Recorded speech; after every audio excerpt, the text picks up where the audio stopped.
친척 모임에서 시어머니는 공개적으로 며느리를 모욕했다. 가난한 집 거지 같은 딸이 우리 집안에 들어와서 체면만 구겼어. 자리에는 친척들이 모두 있었고 수지는 수모를 견뎌야 했다. 집으로 돌아오는 길 남편은 끝내 한마디도 하지 않았다. 대신 시어머니는 아들에게 단도직입적으로 말했다. 이혼해. 집안 체면. 더 이상 구기게 하지 말고. 이 말은 수진의 심장을 후벼 팠다. 오늘 사연 시작하기 전에 무료 버튼인 구독과 좋아요를 꾹 눌러주세요. 알림 설정까지 해놓으시면 매번 놓치기 아까운 감동 스토리를 가장 먼저 만나실 수 있습니다. 그럼 오늘의 이야기 시작하겠습니다. 서울 변두리 낡은 단독주택의 작은 부엌에서 된장찌개 끓는 소리가 보글보글 울려 퍼집니다. 수지는 나무 주걱으로 찌개를 젓고 있었습니다. 시집 온 지 1년이 지났지만 여전히 이 집의 공기는 무겁고 답답했습니다. 어머님, 저녁 준비됐습니다. 수진이 조심스럽게 목소리를 낮춰 말했습니다. 거실에서 텔레비전을 보고 있던 시어머니 윤정이가 한숨을 푹 쉬며 일어났습니다. 69세의 나이에도 여전히 꼿꼿한 자세를 유지하고 있었죠. 변호사 출신답게 늘 권위적인 분위기를 풍겼습니다. 회색 머리를 단정하게 뒤로 넘긴 모습에서 한때 법정을 누비며 승승장구했던 과거의 위엄이 느껴졌습니다. 또 된장찌개냐? 젊은 것들이 요리도 변변히 못하고 정의가 식탁에 앉으며 투덜거렸습니다. 수지는 아무 말 없이 밥과 반찬을 차렸습니다. 편의점에서 아르바이트를 하고 파트타임 일을 전전하며 벌어온 돈으로 장을 봤지만 항상 부족했습니다. 시장에서 가장 저렴한 재료들로만 식탁을 차려야 했죠. 김치는 동네 마트에서 파는 포장김치였고 나물 반찬도 간단하게 데친 콩나물과 시금치가 전부였습니다. 우리 민수는 언제 들어온다고 했지? 정희가 숟가락을 들며 물었습니다. 회사에서 야근한다고 했습니다. 늦을 것 같다고 연락 왔어요. 에휴, 우리 아들이 뭘 보고 널 데려왔는지 모르겠다. 번듯한 직장도 없으면서 말이야. 수진의 손이 젓가락을 쥐고 있는 채로 잠시 멈춰 섰습니다. 가슴 속에서 뭔가 뜨거운 것이 올라왔지만 꾹 눌러 참았습니다. 이런 말들을 들은 게 한두 번이 아니었거든요. 우리 집안은 대대로 교육받은 사람들만 들어왔는데 정희가 중얼거리며 된장찌개를 한 숟가락 떴습니다. 내 친구들 며느리들은 다 의사, 변호사, 대기업 간부들인데 수지는 조용히 밥을 먹었습니다. 입맛이 없었지만 몸이 지쳐 있어서 밥은 먹어야 했습니다. 새벽 6시부터 편의점에서 일하고 낮에는 사무실 청소를 하며 지내는 나날들이 벌써 1년째였습니다. 손톱 사이에는 청소용 세제 냄새가 배어 있었고 손등에는 찬 바람에 트인 상처들이 아물어가고 있었습니다. 이웃집 며느리는 대기업 다닌다던데 그 집은 참 복이 있어. 해외 출장도 자주 가고 보너스도 두둑하게 받는다더라. 정희가 부러운 듯 말했습니다. 수지는 고개를 들어 시어머니를 바라봤습니다. 정희의 눈에는 늘 불만이 가득했습니다. 자신의 아들이 더 나은 여자를 만났어야 한다는 생각이 늘 얼굴에 드러났죠. 주름진 이마에는 실망감이, 꽉 담은 입술에는 불만이 서려 있었습니다. 어머님, 제가 더 열심히 하겠습니다. 열심히 한다고 달라지나. 능력이 있어야 하는 거지. 요즘 며느리들은 남편 뒷바라지도 제대로 못하면서. 정희는 수진의 옷차림을 위아래로 훑어봤습니다. 편의점 유니폼 위에 걸친 낡은 가디건, 색이 바랜 청바지, 여기저기 해진 운동화까지. 모든 것이 초라해 보였습니다. 다른 집 며느리들은 명품 가방도 들고 다니고 차도 번듯하게 몰고 다니는데 우리 집은 왜 이 모양인지. 수지는 젓가락을 놓고 물을 한 모금 마셨습니다. 목이 메어오는 것을 억지로 삼켰습니다. 이런 비교를 당하는 것이 가장 힘들었습니다. 식사를 마친 정희는 자리에서 일어나며 다시 한번 한숨을 쉬었습니다. 설거지나 제대로 해놔라. 내일 교회 집사님들 오신다. 수지는 혼자 남은 식탁에서 설거지를 위해 그릇들을 정리했습니다. 정희의 그릇에는 된장찌개가 반 이상 남아 있었습니다. 맛이 없다는 무언의 표현이었죠. 부엌에서 설거지를 하는 동안 수진의 마음은 복잡했습니다. 찬물에 손이 시려웠지만 뜨거운 물을 아껴 써야 했습니다. 가스비도 전기요금도 모든 것이 부담이었습니다. 겨울철 난방비 때문에 늘 두꺼운 옷을 입고 지내야 했죠. 창밖으로 보이는 골목길에는 가로등 하나가 깜빡거리고 있었습니다. 이 동네의 모든 것들이 낡고 지쳐 보였습니다. 담벼락에는 곰팡이가 피어 있었고 아스팔트 도로에는 여기저기 패인 구멍들이 보였습니다. 하지만 수진에게는 이곳이 지금의 삶이었습니다. 거실에서는 정희가 텔레비전 채널을 돌리며 뉴스를 보고 있었습니다. 요즘 물가는 또 왜 이렇게 올랐나? 생활하기 점점 힘들어진다. 정희의 목소리에는 경제적 어려움에 대한 걱정이 묻어났습니다. 설거지를 마치고 방으로 들어간 수지는 작은 옷장 구석에 놓인 낡은 검은색 가방을 바라봤습니다. 겉보기에는 그저 오래된 여행 가방 같았지만 그 가방 안에는 아무도 모르는 비밀이 들어 있었습니다. 중요한 서류들과 신분을 증명하는 문서들이 차곡차곡 정리되어 있었죠. 수지는 가방에 손을 댔다가 다시 걷었습니다. 아직은 그 비밀을 꺼낼 때가 아니었습니다. 이 집에서의 생활이 얼마나 더 이어질지 모르겠지만 지금은 참고 견뎌야 할 때였습니다. 밤이 깊어가고 있었습니다. 정희는 거실에서 텔레비전 소리를 높여놓고 드라마를 보고 있었습니다. 주인공이 가난하다고 무시당하는 장면이 나오고 있었죠. 수지는 이불을 덮고 누웠지만 잠이 오지 않았습니다. 이 집의 공기는 늘 무거웠습니다. 겉으로는 평범한 시어머니와 며느리의 관계 같았지만 그 속에는 보이지 않는 긴장감이 흘렀습니다.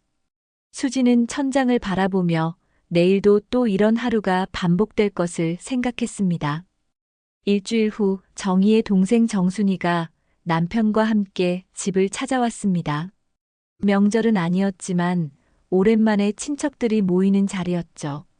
정순이는 강남에 살며 남편이 치과를 운영하고 있어서 늘 여유로운 생활을 했습니다. 언니, 오랜만이네요. 정순이가 명품 핸드백을 소파에 놓으며 인사했습니다. 그러게, 바쁘다고 연락도 안 하고. 정희가 반가워하며 자리를 권했습니다. 수지는 부엌에서 차를 우리고 있었습니다. 손님 접대용으로 평소보다 좋은 차를 준비했지만 찻잔도 예쁘지 않고 과자도 시장에서 산 저렴한 것들 뿐이었습니다. 수진아, 차 좀 가져와라. 정희가 큰 소리로 불렀습니다. 네, 어머님. 수진이 차와 과자를 담은 쟁반을 들고 거실로 나왔습니다. 정순이는 수진을 위아래로 훑어보며 작은 미소를 지었습니다. 그 미소에는 동정과 우월감이 섞여 있었죠. 수진이구나. 많이 야위었네. 정순이가 거짓 걱정하는 목소리로 말했습니다. 안녕하세요, 이모님. 수진이 고개를 숙이며 인사했습니다. 정순이의 남편 김 회장은 비싼 정장을 입고 있었습니다. 손목에는 명품 시계가 번쩍거렸고 구두도 반짝반짝 윤이 났습니다. 우리 며느리가 요리를 잘 못해서 차도 제대로 못 우리네요. 정희가 웃음을 억지로 지으며 말했습니다. 수지는 얼굴이 화끈거렸지만 아무 말도 하지 않았습니다. 차를 따르는 손이 살짝 떨렸지만 티내지 않으려고 노력했습니다. 요즘 젊은 사람들은 다 그래요. 인스턴트에 익숙해져서. 정순이가 동조하며 말했습니다. 그런데 수진이는 직장은 어디 다니나요? 김 회장이 관심 있는 척 물었습니다. 정희가 잠시 말을 못했습니다. 며느리가 편의점 알바를 한다고 말하기가 부끄러웠거든요. 아직 적당한 곳을 찾고 있어요. 정희가 얼버무렸습니다. 아, 그렇구나. 요즘 취업이 어렵긴 하죠. 정순이가 고개를 끄덕였습니다. 우리 딸은 대기업 마케팅팀에서 일하는데 해외 출장도 자주 가고 연봉도 괜찮더라고요. 수지는 찻잔을 정리하며 듣고 있었습니다.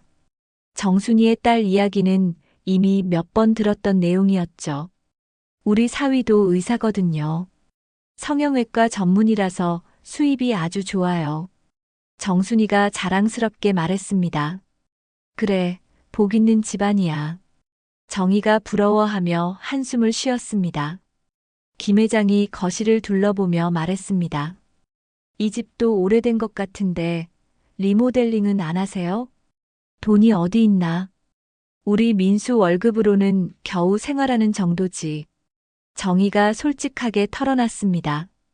그럼 며느리가 벌어야죠. 요즘은 맞벌이 안 하면 살기 힘들어요. 정순이가 수진을 쳐다보며 말했습니다. 수진은 고개를 숙인 채 가만히 있었습니다. 실제로는 편의점과 청소일로 돈을 벌고 있었지만 그 정도로는 생활비에 보탬이 되는 수준이었습니다. 가난한 집딸이 우리 집에 들어오니 체면이 말이 아니지. 정희가 갑자기 목소리를 낮춰 말했습니다. 순간 거실이 조용해졌습니다. 정순이와 김 회장은 서로 눈빛을 주고받았고 수지는 얼굴이 빨갛게 달아올랐습니다. 언니 말이 맞아요. 요즘 세상에 며느리가 그 정도는 해줘야죠. 정순이가 정희의 편을 들었습니다. 우리 때는 시집가면 집안 살림 정도는 척척 해냈는데. 김 회장도 거들었습니다. 수지는 주먹을 꽉 쥐었습니다. 손톱이 손바닥에 박힐 정도로 세게 쥐었지만 아무 말도 할 수 없었습니다. 수진이도 이해해라. 우리가 너 나쁘게 보려는 게 아니라 집안 체면이라는 게 있잖니. 정희가 수진을 바라보며 말했습니다. 네. 죄송합니다. 수진이 겨우 목소리를 짜내어 말했습니다. 미안하다고 해결되는 건 아니고 행동으로 보여줘야지. 정순이가 냉정하게 말했습니다. 김 회장이 시계를 보며 일어났습니다. 우리 이제 가봐야겠네요. 저녁 약속이 있어서. 벌써? 저녁이나 먹고 가지. 정희가 아쉬워했습니다. 다음에요, 언니. 오늘은 시간이 없어서. 정순이가 핸드백을 들며 일어났습니다. 친척들이 떠난 후 집안은 다시 조용해졌습니다. 정희는 소파에 앉아 한숨을 쉬었고 수지는 찻잔들을 정리하고 있었습니다. 수진아. 정희가 부엌으로 가는 수진을 불렀습니다. 네, 어머님. 오늘 일로 기분 나빴지? 하지만 현실을 직시해야 해. 우리 집안이 원래 어떤 집안인지 알지? 수지는 대답하지 않았습니다. 설거지를 하면서도 귀는 정희의 말을 듣고 있었습니다. 내가 변호사로 일할 때는 이런 대접 안 받았어. 사람들이 다 인정해주고 존경해줬다고. 정희의 목소리에는 과거에 대한 그리움이 묻어났습니다. 수지는 찻잔을 닦으며 생각에 잠겼습니다. 정희의 말이 틀린 것은 아니었습니다. 하지만 자신에게도 말하지 못한 이야기가 있었죠. 그날 밤 수지는 방에서 혼자 앉아 있었습니다. 오늘 있었던 일들이 머릿속을 맴돌았습니다. 친척들 앞에서 당한 모욕과 정의의 차가운 말들이 가슴을 아프게 했습니다. 수지는 옷장 구석의 검은 가방을 다시 바라봤습니다. 그 안에 있는 서류들을 꺼내고 싶은 마음이 굴뚝 같았지만 아직은 참아야 했습니다. 때가 되면 모든 것이 밝혀질 것이었습니다. 밖에서는 비가 내리기 시작했습니다. 창문에 빗방울이 톡톡 떨어지는 소리가 수진의 마음과 닮아 있었습니다. 친척들이 다녀간 지 사흘이 지났지만 수진의 마음은 여전히 무거웠습니다. 그날 밤 늦게 돌아온 민수에게 정희는 그날 있었던 일을 모두 털어놨습니다. 수진이 친척들 앞에서 얼마나 부끄러웠는지 집안 체면이 말이 아니라는 것까지 말이죠. 수진아, 우리 좀 얘기해 볼까? 민수가 퇴근 후 조심스럽게 말을 꺼냈습니다. 수진은 부엌에서 저녁 준비를 하고 있었습니다. 오늘도 어김없이 집에 있는 재료들로 간단한 찌개를 끓이고 있었죠. 무슨 얘기요? 수진이 가스불을 줄이며 돌아봤습니다. 어머니 말씀 들었어. 이모들이 왔을 때 민수가 말끝을 흐렸습니다. 수진은 민수의 표정을 살폈습니다. 평소보다 어둡고 피곤해 보였습니다. 회사 일로도 스트레스가 많은데 집안일까지 걱정이 되는 모양이었죠. 별일 아니에요. 그냥 친척분들이 오셔서 차 대접한 것뿐이에요. 수진아, 솔직히 말해줘. 힘들지? 민수가 수진의 어깨에 손을 올렸습니다. 수진은 잠시 민수를 바라봤습니다. 결혼 초기에는 자상했던 남편이었지만 요즘은 어머니와 아내 사이에서 눈치를 보느라 점점 소극적이 되어가고 있었습니다. 괜찮아요. 적응하면 되죠. 수진이 작은 미소를 지으며 말했습니다. 미안해. 내가 더 잘해야 하는데.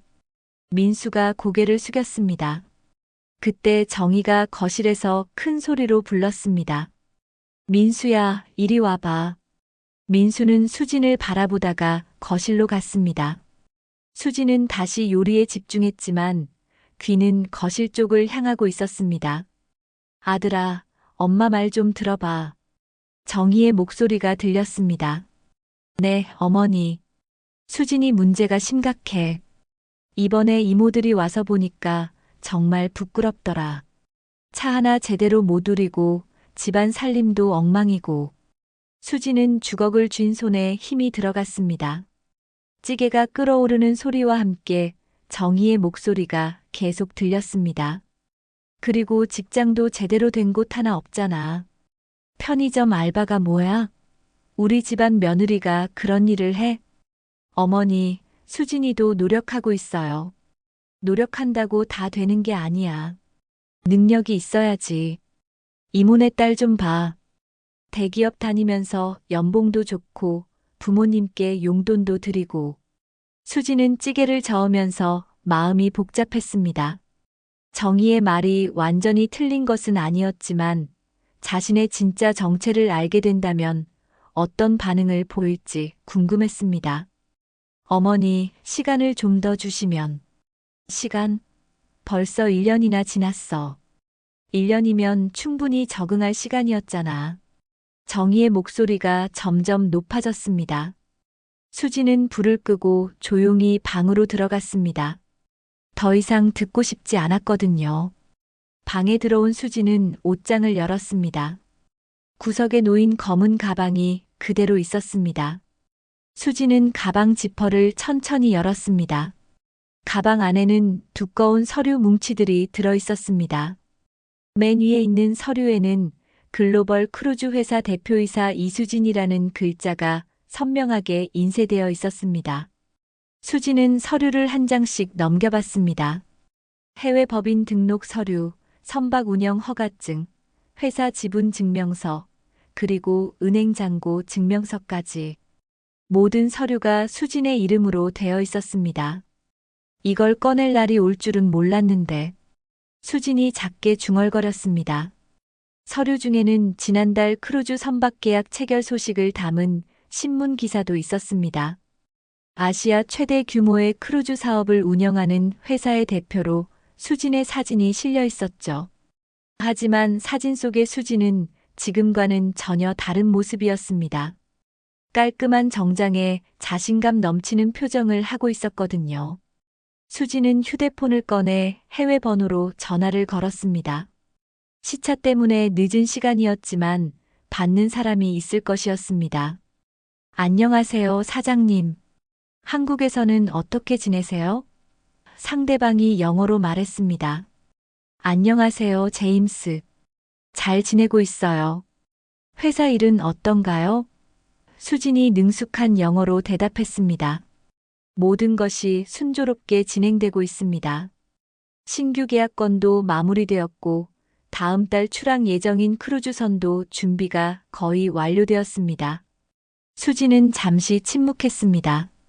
저 멀리 있는 자신의 사업과 지금 이 집에서의 생활이 너무나 대조적이었습니다. 사장님, 언제 돌아오실 예정인가요? 임원진들이 궁금해하고 있습니다. 조금 더 시간이 필요해요. 개인적인 일이 있어서. 알겠습니다. 필요한 것이 있으시면 언제든 연락 주세요. 전화를 끊은 수지는 서류들을 다시 가방에 넣었습니다. 하지만 이번에는 가방을 완전히 닫지 않았습니다. 언제든 꺼낼 수 있도록 지퍼를 살짝 열어둔 채로 말이죠. 거실에서는 여전히 정희와 민수의 대화가 이어지고 있었습니다. 아들아, 엄마가 너 생각해서 하는 말이야. 지금이라도 결단을 내려야 해. 어머니, 그래도 수진이는 착한 사람이에요. 착하다고 다 되는 게 아니야. 현실을 봐야지. 수지는 창문 밖을 바라봤습니다. 어둠이 내린 골목길에는 여전히 그 깜빡거리는 가로등만이 외롭게 빛나고 있었습니다. 하지만 수진의 마음에는 이제 다른 빛이 켜지기 시작했습니다.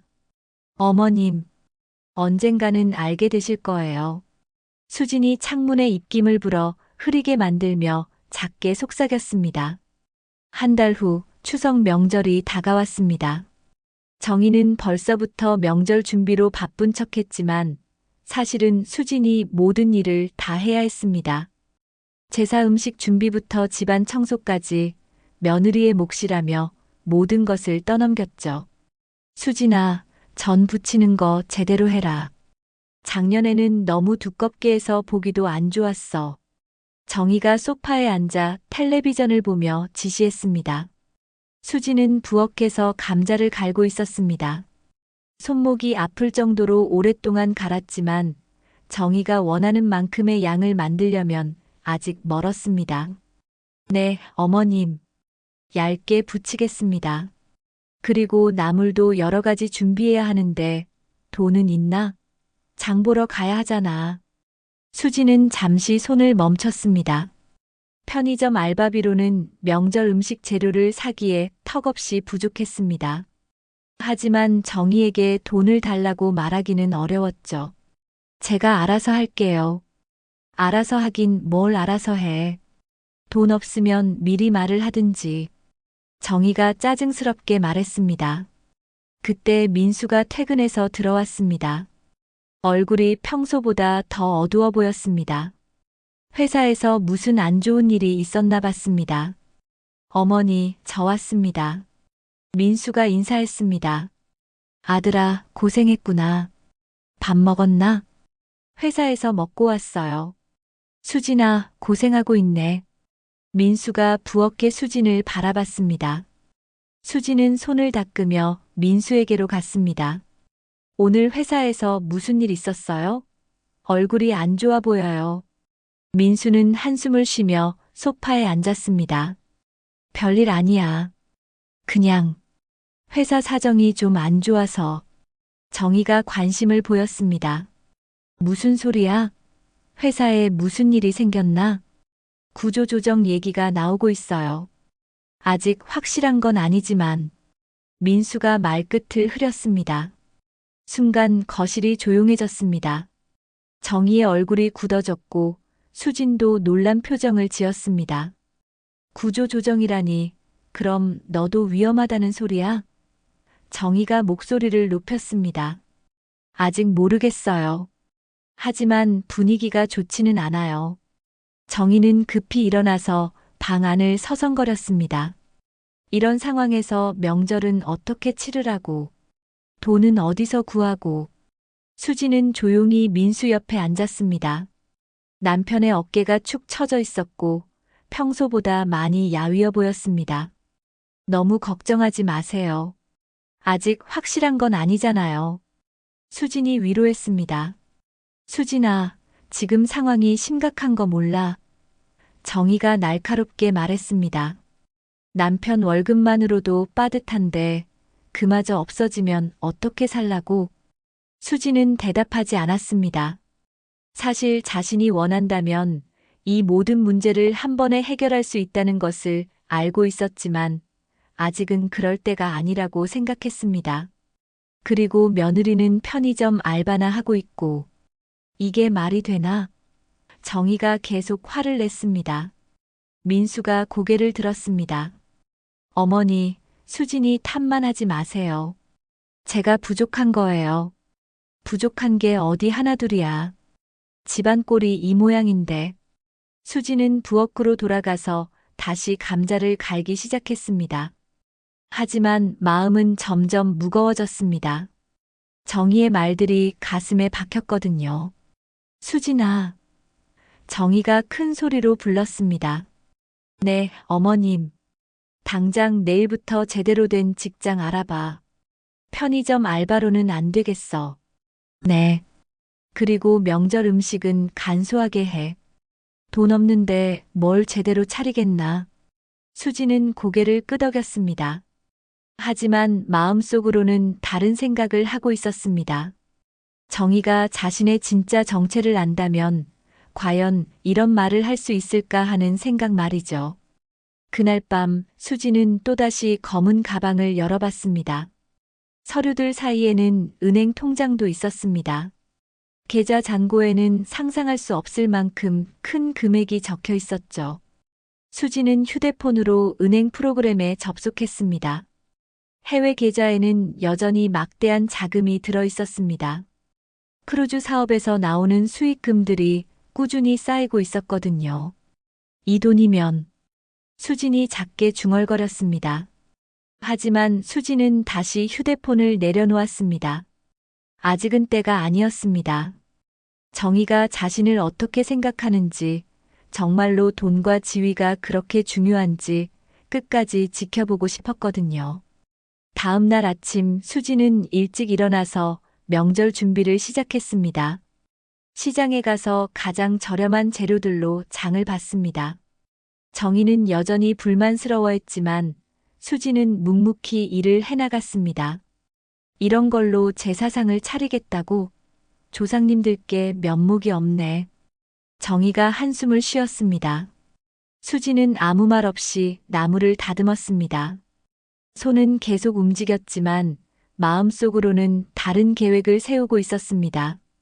수진아, 제사 지낼 때 창피하지 않게만 해라. 친척들이 또 뭐라고 할지. 정희가 걱정스럽게 말했습니다. 네, 어머님. 최선을 다하겠습니다. 수지는 작은 미소를 지었습니다. 친척들이 모이는 제사 자리가 오히려 기다려졌습니다. 그때가 되면 무언가 달라질 수도 있겠다는 생각이 들었거든요. 정희는 수진의 미소를 보며 이상하다는 생각을 했습니다. 평소보다 차분해 보였고 무언가 다른 분위기가 느껴졌거든요. 하지만 정희는 그것이 무엇인지 알지 못했습니다. 추석 당일 온 집안이 친척들로 북적였습니다. 정순이와 김 회장은 물론이고 정희의 큰아들 가족까지 와서 집안이 가득 찼습니다. 큰 며느리 혜진은 명품 한복을 입고 있었고 아이들도 말끔하게 차려입었습니다. 언니, 오랜만이에요. 혜진이 정희에게 인사하며 비싼 선물 보따리를 내밀었습니다. 고맙다, 혜진아. 너희는 항상 신경 써주고.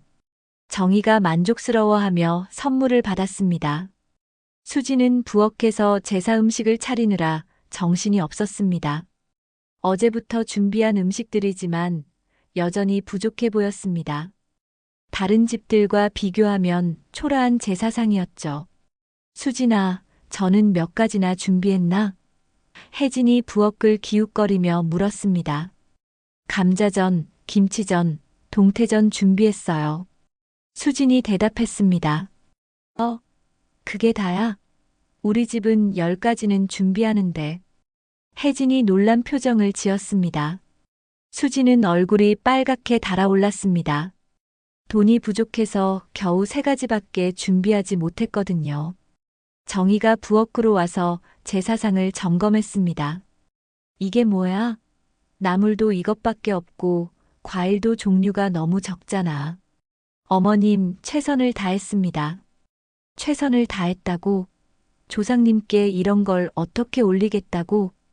정희의 목소리가 높아졌습니다. 거실에 있던 친척들이 모두 부엌 쪽을 바라봤습니다. 정적이 흘렀고 수지는 모든 시선이 자신에게 집중되는 것을 느꼈습니다. 언니, 뭔 일이에요? 정순이가 다가왔습니다. 보세요. 제사상이 이 모양이에요. 제대로 된 음식 하나 없어. 친척들이 하나둘 부엌으로 몰려왔습니다.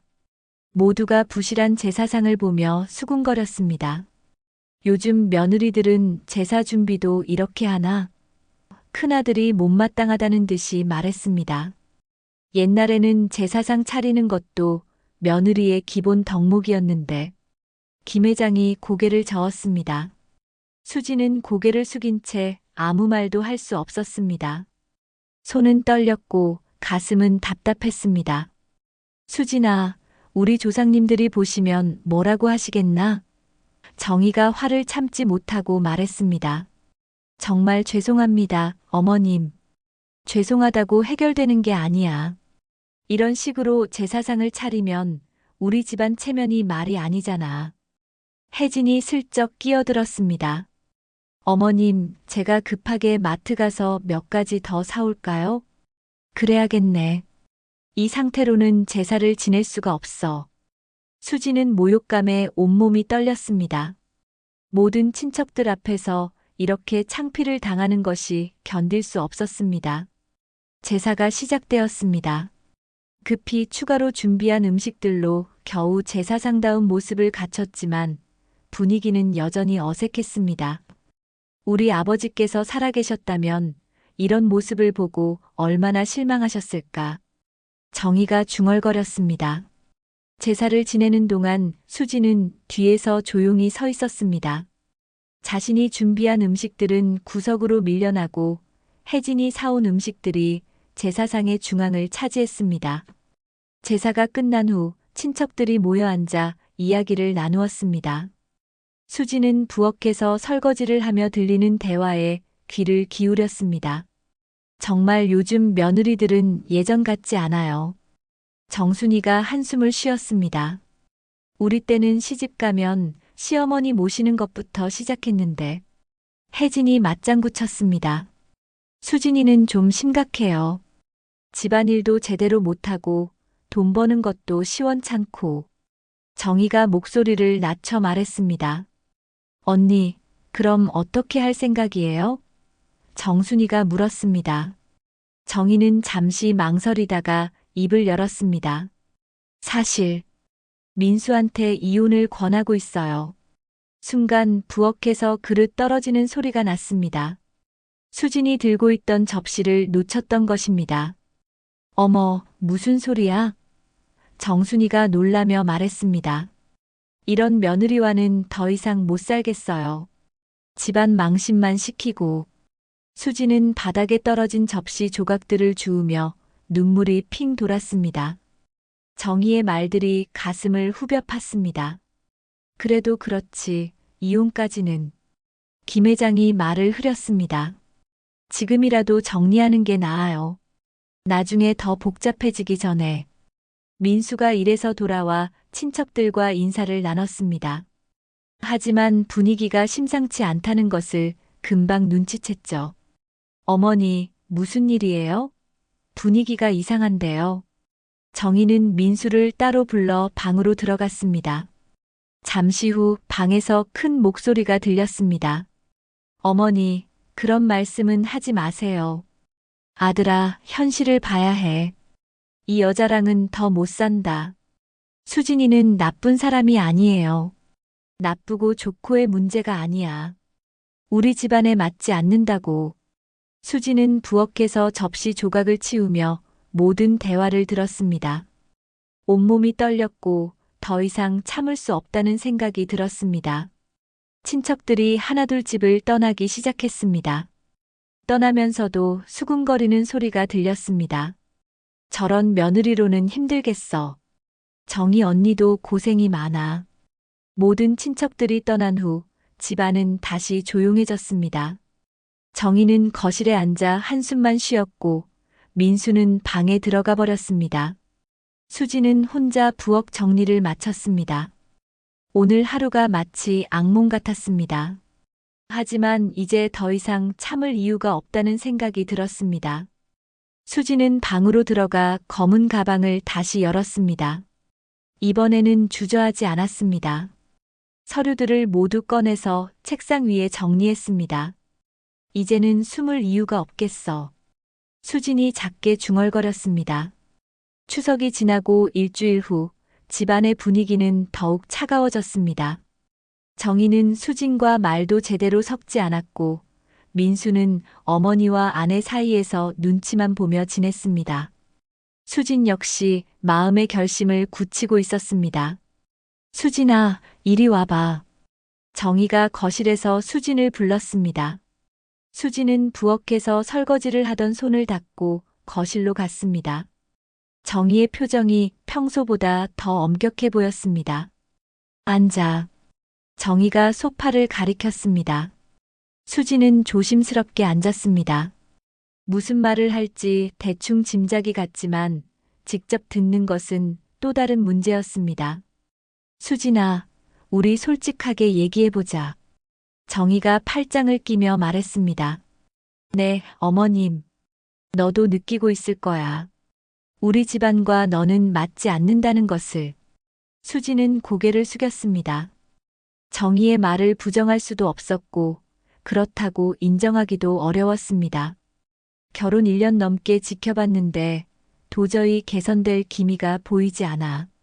집안일도 서툴고 경제적으로도 도움이 안 되고.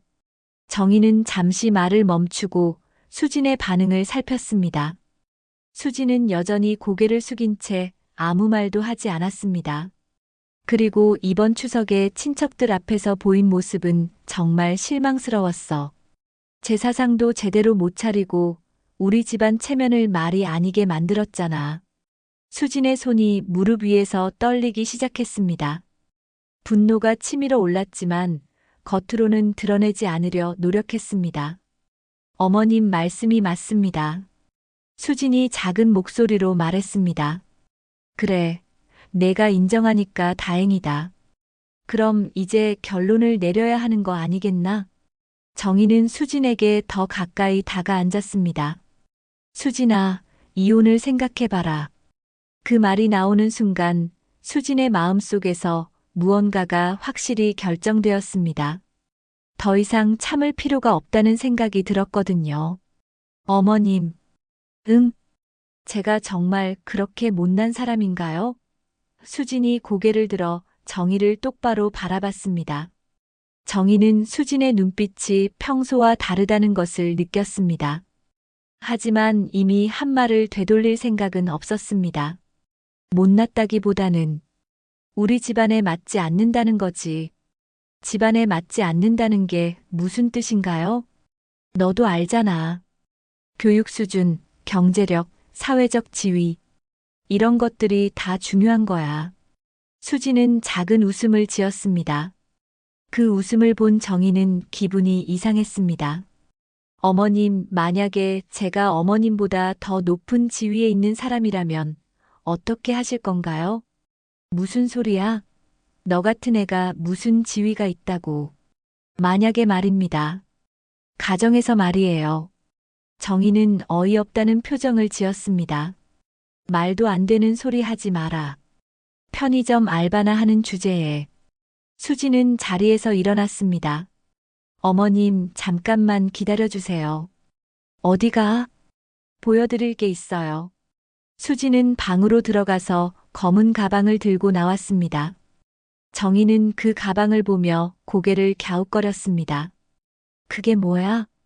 수지는 가방을 소파 테이블 위에 올려놓고 지퍼를 열었습니다. 그리고 두꺼운 서류 뭉치를 꺼내기 시작했습니다. 이게 뭔데? 정희가 궁금해하며 물었습니다. 수지는 맨 위에 있는 서류를 정희에게 건넸습니다. 천천히 읽어보세요. 정희는 서류를 받아서 읽기 시작했습니다. 처음에는 대수롭지 않게 생각했지만 점점 표정이 굳어졌습니다. 이게 뭐야? 정희의 목소리가 떨렸습니다. 해외 크루즈 회사 대표이사 등록 서류입니다. 정희는 서류를 다시 자세히 봤습니다. 수진의 이름이 선명하게 적혀 있었습니다. 장난하는 거야? 이런 걸 어디서 만들어 왔어? 수진은 다른 서류들도 하나씩 정희에게 보여줬습니다. 선박 운영 허가증, 회사 지분 증명서, 해외 은행 잔고 증명서까지. 이것들도 다 가짜라고 하실 건가요? 정희는 서류들을 들여다보며 말을 잇지 못했습니다. 모든 서류가 너무나 정교했고 공식적인 도장과 서명들이 찍혀 있었습니다. 설마, 정말이야? 수지는 휴대폰을 꺼내서 해외 번호로 전화를 걸었습니다. 정희가 듣고 있는 앞에서 영어로 통화를 시작했습니다. Hello, James. This is Susan. Can you confirm my position in the company for verification purposes? 정희는 수진이 유창한 영어로 대화하는 모습을 보며 입을 다물지 못했습니다. Yes, I'm the CEO and majority shareholder. Please send the latest company financial report to my email. 통화를 마친 수진은 정희를 바라봤습니다. 이제 믿으시겠어요? 정희는 소파에 털썩 주저앉았습니다. 머릿속이 하얗게 변했고 무엇부터 말해야 할지 몰랐습니다. 그럼 너는 왜 지금까지, 왜 숨기고 있었냐고요? 수진이 정희의 말을 이었습니다. 사람이 돈과 지위로만 평가받는 게 옳은지 보고 싶었거든요. 정희는 아무 말도 할 수 없었습니다. 지난 1년간 자신이 수진에게 했던 모든 말들이 머릿속을 스쳐 지나갔습니다. 어머님이 제게 했던 모든 말들을 기억하고 있어요. 가난한 집 딸이라고, 집안 체면을 구긴다고, 우리 집안에 맞지 않는다고. 수진의 목소리는 차분했지만 단호했습니다. 하지만 저는 사람의 가치가 그런 것으로 결정되는 건 아니라고 생각해요. 정희는 고개를 들어 수진을 바라봤습니다. 며느리의 눈에는 더 이상 굴복하는 모습이 없었습니다. 대신 당당함과 자신감이 가득했죠. 그때 민수가 퇴근해서 집에 들어왔습니다.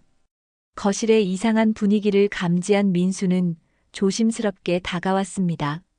무슨 일이에요? 어머니, 왜 그런 표정이세요? 정희는 여전히 충격에서 벗어나지 못하고 있었습니다.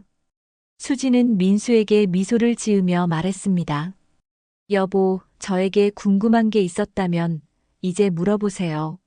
민수는 거실의 어수선한 분위기를 보며 무슨 일인지 궁금해했습니다. 테이블 위에는 여러 서류들이 펼쳐져 있었고 어머니는 멍한 표정으로 앉아 있었습니다. 수진아, 무슨 일이야? 어머니는 왜 저런 표정이시고? 민수가 가방을 내려놓으며 물었습니다. 수진은 민수의 손을 잡고 소파에 앉게 했습니다. 여보, 저에 대해 궁금한 게 있었죠? 무슨 소리야? 수진은 테이블 위의 서류를 민수에게 건넸습니다. 이걸 한번 보세요. 민수는 서류를 받아서 읽기 시작했습니다. 첫 장부터 눈이 커졌습니다. 이게 뭐야? 제가 운영하고 있는 회사 서류들이에요. 민수는 믿을 수 없다는 표정으로 서류를 넘겨봤습니다. 해외 크루즈 회사 대표이사, 선박 운영 허가증, 엄청난 금액이 적힌 은행 잔고 증명서까지. 장난하는 거지? 이런 걸 어디서? 민수가 말을 잇지 못했습니다. 장난이 아니에요. 저는 정말로 해외에서 크루즈 사업을 하고 있었어요. 정희가 갑자기 자리에서 벌떡 일어났습니다. 말도 안 돼. 이런 서류들 요즘은 돈만 주면 얼마든지 만들 수 있어. 어머님. 수진이 차분하게 말했습니다. 아니야. 내가 변호사 출신인데 이런 가짜 서류 못 알아볼 줄 알아? 정희의 목소리가 높아졌습니다. 민수는 어머니와 아내를 번갈아 바라봤습니다. 어머니, 일단 진정하시고. 진정하라고? 지금 이 여자가 우리를 바보로 만들려고 하는데 수지는 휴대폰을 꺼내서 해외 번호로 전화를 걸었습니다. 제임스, 지금 화상 통화 가능한가요? 급한 일이 있어서요. 잠시 후 휴대폰 화면에 외국인 남성이 나타났습니다. 정희와 민수는 화면을 바라봤습니다. Hello, Susan. What can I do for you? 제임스가 영어로 말했습니다. 제임스, 제가 회사 대표이사가 맞나요? 지금 확인이 필요해서요. 수진이 유창한 영어로 대답했습니다. Of course, you're the CEO and majority shareholder of our cruise line company. Is there any problem? 정희는 화상 통화를 보며 당황했습니다. 하지만 여전히 믿으려 하지 않았습니다. 연기하는 거야. 요즘은 이런 것도 다 꾸밀 수 있다고. 수지는 제임스에게 말했습니다. 회사 최근 실적 보고서를 이메일로 보내주시겠어요? 지금 당장요. Sure, I'll send it right away. 통화가 끝나자 수진의 휴대폰에 이메일이 도착했습니다. 수진은 이메일을 열어서 정희와 민수에게 보여줬습니다. 이것도 가짜라고 하시겠어요? 정희는 이메일 내용을 보며 얼굴이 하얗게 변했습니다. 하지만 인정하고 싶지 않았습니다. 그럼 왜 지금까지 편의점에서 일했어? 왜 가난한 척했어? 가난한 척이 아니라 검소하게 살고 싶었던 거예요. 말도 안 돼. 돈이 그렇게 많으면서 왜 우리한테 고생을 시켰어? 수진의 표정이 차가워졌습니다. 어머님, 제가 언제 고생을 시켰나요? 우리 집에서 그렇게 초라하게 살면서 그게 어머님을 고생시킨 거예요? 제가 가난해 보여서 어머님이 창피하셨던 거죠? 정희는 말문이 막혔습니다. 수진의 말이 전곡을 찔렀거든요. 어머님은 저를 한 번도 사람으로 봐주신 적이 없어요. 그냥 집안 체면을 위한 도구로만 생각하셨죠. 그게 아니야. 그럼 뭐예요? 오늘 오후에 이혼하라고 하신 거는 뭐였나요? 민수가 깜짝 놀라며 어머니를 바라봤습니다. 어머니, 이혼하라고 하셨어요? 정희는 더 이상 변명할 수 없었습니다.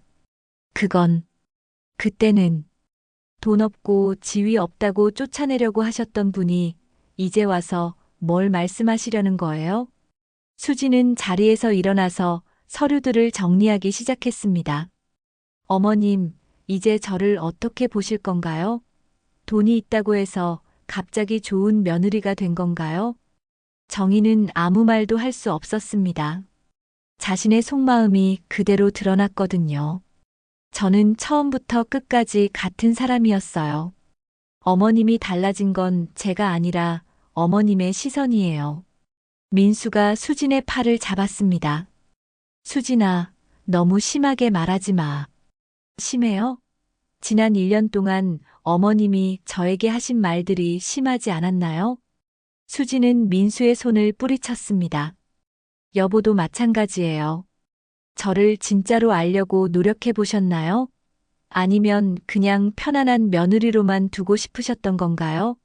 민수는 대답하지 못했습니다. 솔직히 수진에 대해 깊이 알려고 노력한 적이 없었거든요. 결국 둘 다 저를 있는 그대로 받아들인 게 아니라 자신들이 원하는 모습으로만 보려고 했던 거죠. 정희가 갑자기 소리쳤습니다.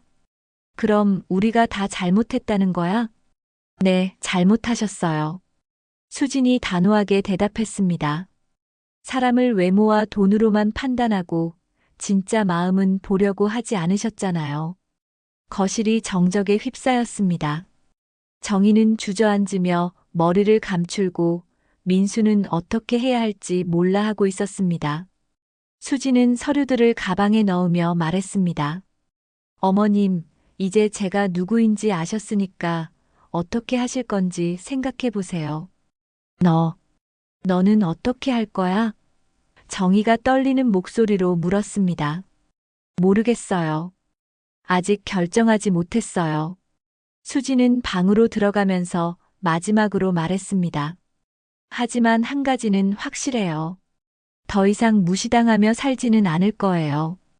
문이 닫히자 거실에는 정희와 민수만 남았습니다.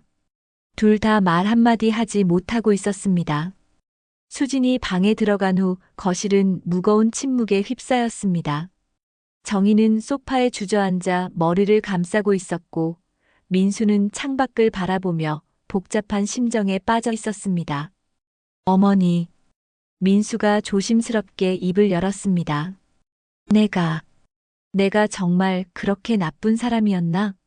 정희의 목소리에는 자괴감이 묻어났습니다. 어머니가 나쁜 건 아니에요. 하지만 수진이를 대하는 방식은 잘못됐죠.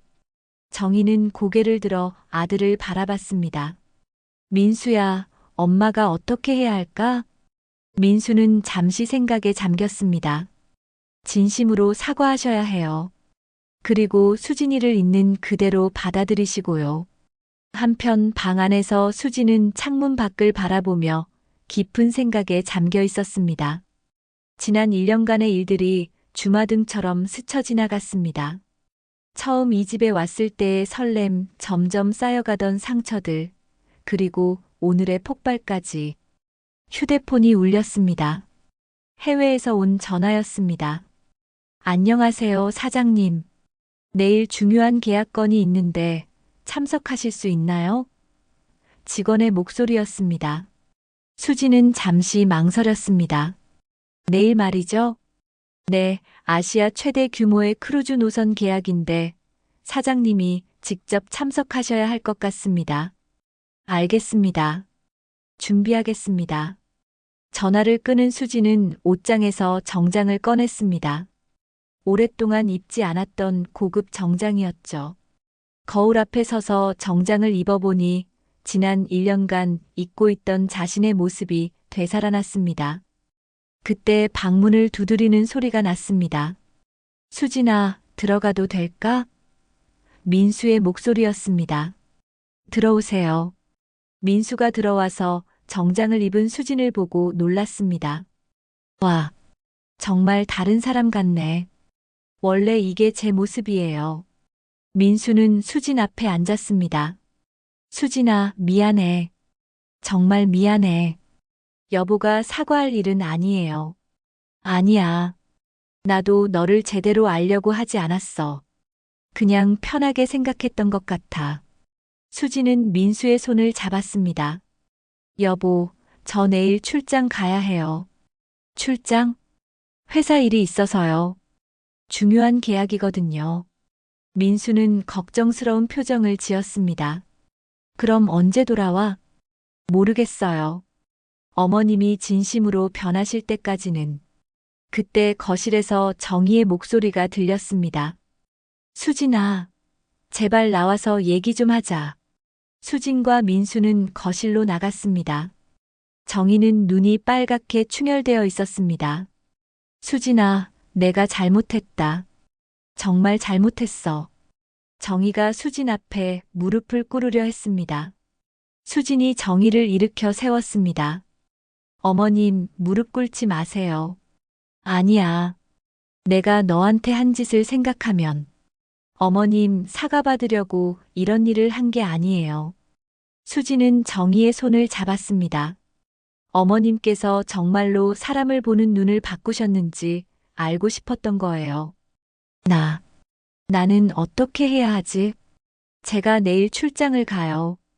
그동안 어머님도 생각해 보세요. 정희가 놀라며 물었습니다. 출장? 어디로? 회사 일로 해외에 가야 해요. 언제 돌아와? 수지는 잠시 침묵했습니다. 어머님이 진짜로 변하시면 돌아올게요. 정희의 얼굴이 하얗게 변했습니다. 그럼 안 변하면? 그때는 정말로 이혼을 생각해 볼 수도 있어요. 민수가 깜짝 놀라며 수진을 바라봤습니다. 수진아, 그런 말 하지 마. 여보, 저도 더 이상 참고만 살 수는 없어요. 정희가 수진의 손을 꽉 잡았습니다. 수진아, 제발. 나한테 기회를 줘. 어머님, 기회는 이미 1년 동안 있었어요. 그때는 내가 몰랐어. 하지만 이제는 알겠어. 수지는 정희의 눈을 똑바로 바라봤습니다.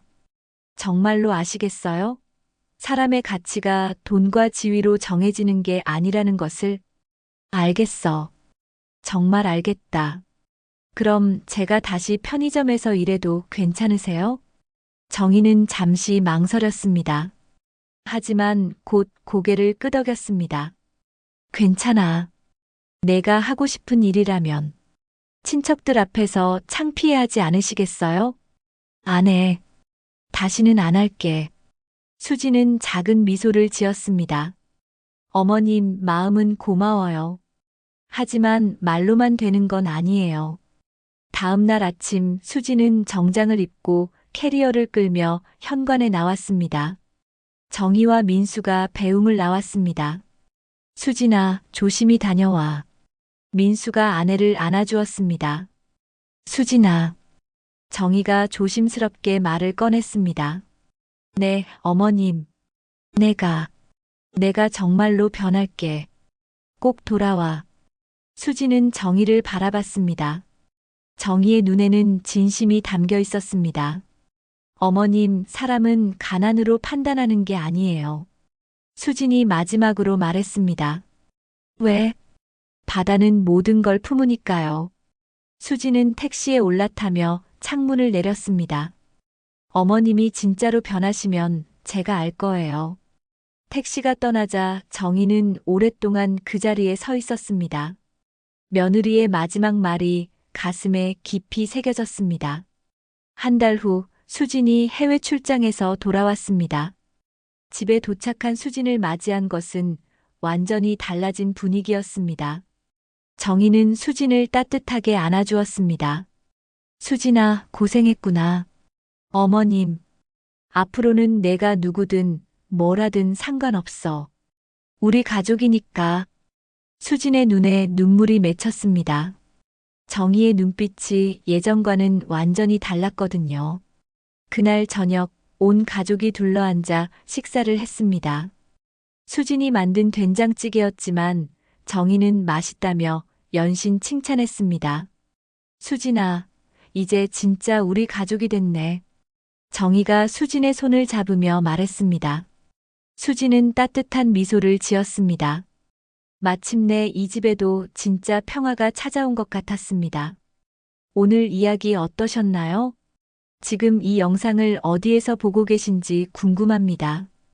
댓글에 고향, 살고 계신 동네 혹은 특별한 장소를 적어주시면 제가 마음 담아 인사드릴게요. 오늘도 함께 해주신 시간 감사드립니다. 구독과 좋아요 꼭 눌러주세요.